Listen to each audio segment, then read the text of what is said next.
I'm Ella Harris. I'm a senior in high school at New Trier, which is located on the northern suburbs of Chicago.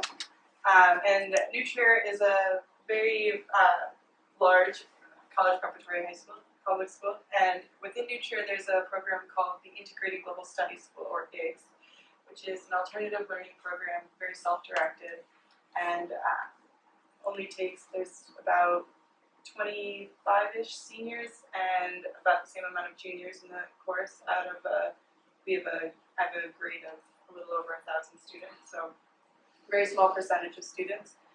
And in IGS, we do year-one projects. So first semester, you focus on research and turning that research into a documentary.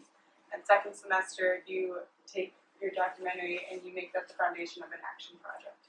So my first semester, I really focused on researching the importance of creating LGBTQ inclusive classrooms and what that looked like. And so for my second semester project,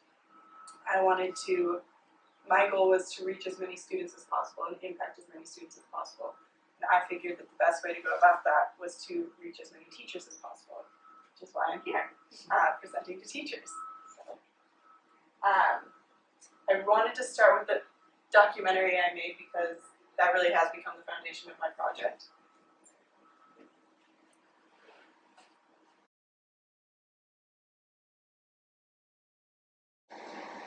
So I'm just going to quickly run through the rest of what we'll be covering in the presentation. So on the next slide, you'll see why is representation important in the classroom, and that is when we'll be using the little cards on your desk. So we'll do a little activity with that, followed by specifically looking at a social studies classroom, because this is a conference for social studies teachers, and how it would fit into your classroom.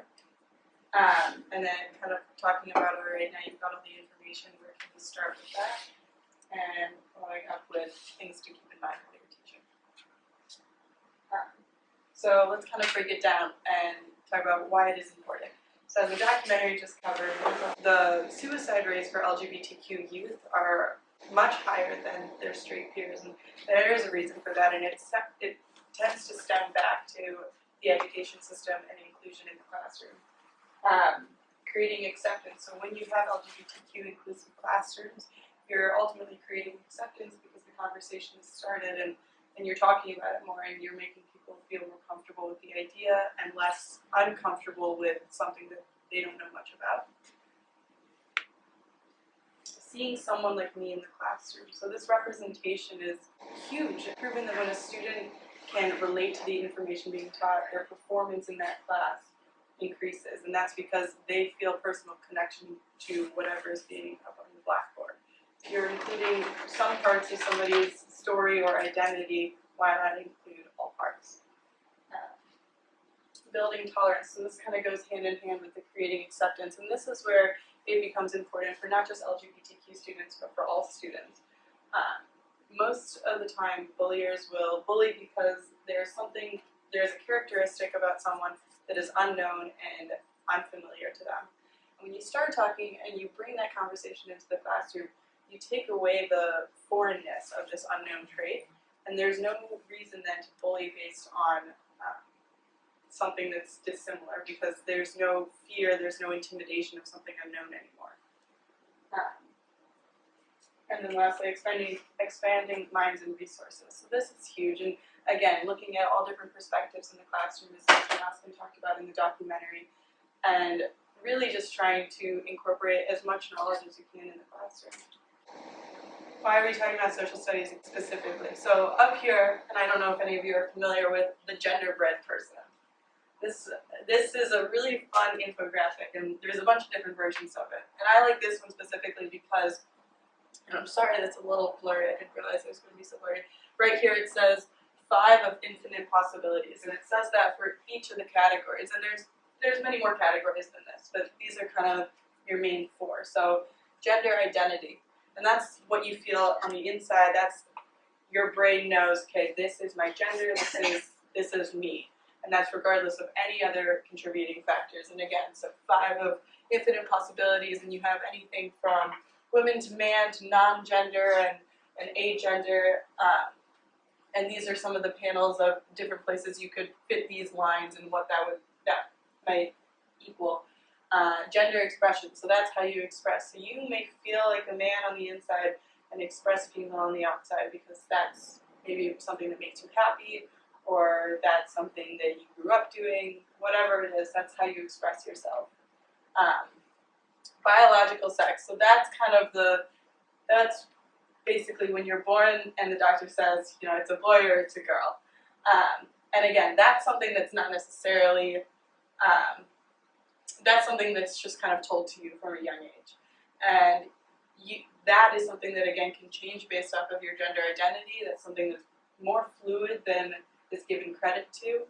And lastly, attracted to. So sexual orientation, and again, that's way more fluid. That's something that at a younger age, students and kids are starting to kind of figure out. But again, there's a spectrum for all of these, and it's not just black and white. So these 4 categories are not dependent on one another. They don't contribute to where another one lies on the spectrum. But the one thing that these 4 do have in common is they all make up part of your identity. And in a history classroom, that's something you learn a lot about your identity and where your identity comes from, and how different aspects of your identity came to be, because you're learning the history of all of this. So the importance for a history classroom or a social studies classroom to be LGBTQ inclusive is because students do learn about their identity, and they learn about how their different communities that they belong in came to be. So it is important to include how the LGBTQ community came to be, and because that is part of many students' identities. So another kind of thing to mention here is that many times classrooms are taught from a heteronormative viewpoint, and that's kind of just been the norm, and that's something that as a society you look at it and you don't really see it as heteronormative, just because that's something that everyone's used to. And so kind of flip-flopping that and looking at it from different viewpoints so that you really get all different angles of perception and perspective, and so that's just something really important to kind of note on. So next we're going to cover a couple things to keep in mind while teaching, and I like to call these my tips and tricks. There does not need to be a token gay unit. The conversation should be fluid throughout the school year, and again, in the previous slide I showed you some ways to incorporate it. With a little bit of extra work, it becomes really easy to incorporate these conversations. But again, don't just talk from the heteronormative standpoint, look at other ways to view the curriculum. Don't gender the classroom. And so you were talking about how you teach younger students. So 5th grade, yes. 5th grade. So thanks. So a lot of times, and I remember growing up, you would have like, all right, like all the boys line up on this side, all the girls line up on this side. Well, that can be really traumatizing for some students. Some students that don't feel like they fit in either line, or feel like, well, my gender expression is because my biological sex is a girl, but I don't want to be in the boys' line. And that's something that's not a preference. You don't get to choose your gender identity. You don't get to choose your biological sex. So instead of doing boys on this side, girls on the other side, or something that would be the equivalent of a group, make it a preference question. People who like M&Ms on this side, people who like Skittles on that side, or cats on the left and dogs on the right. Something that's a preference, because all of a sudden you're switching the idea and it's becoming a choice rather than gender is not a choice. Lastly, be comfortable with the uncomfortable. And this is actually something I can't take credit for. My orchestra teacher taught me this. He said that the only way to get better and the only way to play a note that you do not feel comfortable with playing is to continue making yourself feel uncomfortable playing that note. And one day, it'll feel comfortable.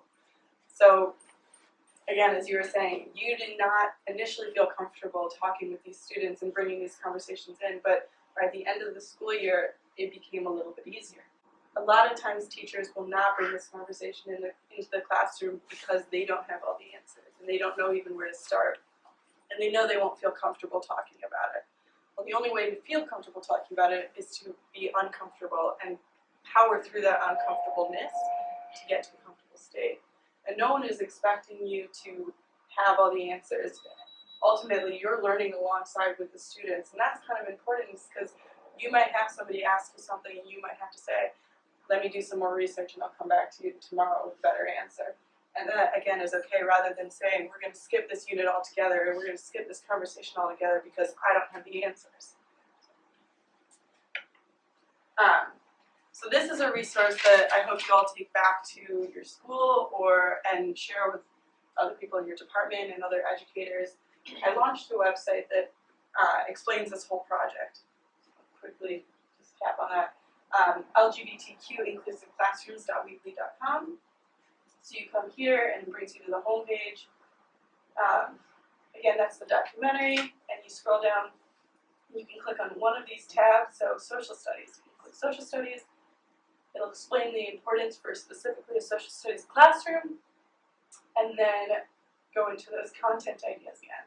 And there's that for 4 units. It talks about importance, and then there's also this blog aspect, which unfortunately I do not have any blog submissions yet, and that's where you guys come in. So after reading this website and maybe even applying some of it to your classroom, I'd love to hear feedback and know, okay, well, maybe what worked, what didn't work, or if you've already started this process, how did you start it? Where did you come up with this idea? And just so I have my email up on this website, and I'm taking submissions from teachers, and that's the blogs I'm going to be posting of different teachers' experiences of, this is how I started, this is what worked for my class, and this is what I really enjoyed, or hey, here's another content idea I thought of, and so I'll be updating the website.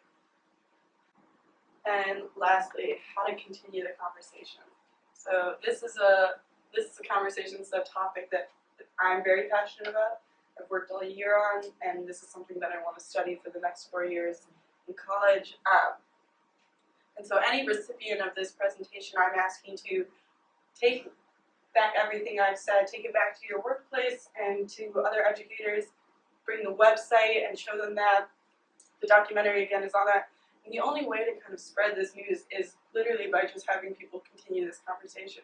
So you may not feel comfortable bringing it into your classroom quite yet, but if you get other educators in your classroom, in your school on board, and maybe you do it as a team where you start developing different ideas as a team, just kind of continuing the conversation and making sure that this message continues to grow.